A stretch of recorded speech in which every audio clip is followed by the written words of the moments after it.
الفكر يا إنسان لو أطلقته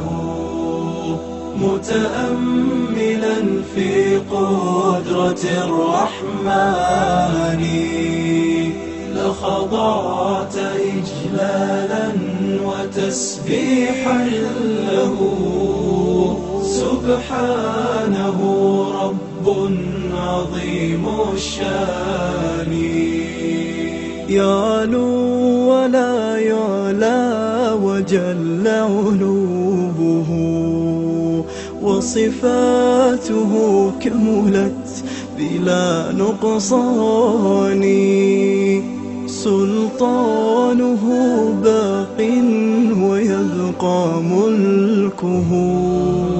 هذا ويفنى كل ذي سلطان في كل شيء قد تكامل صنعه ذا محكم التنزيل خير بيان قد عم أرجاء الفضاء بآيه انظر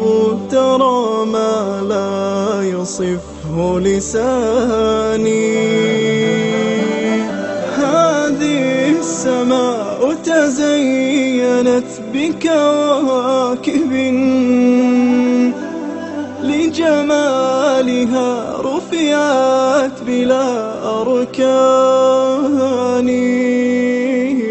والريح تجري والسحاب بأمره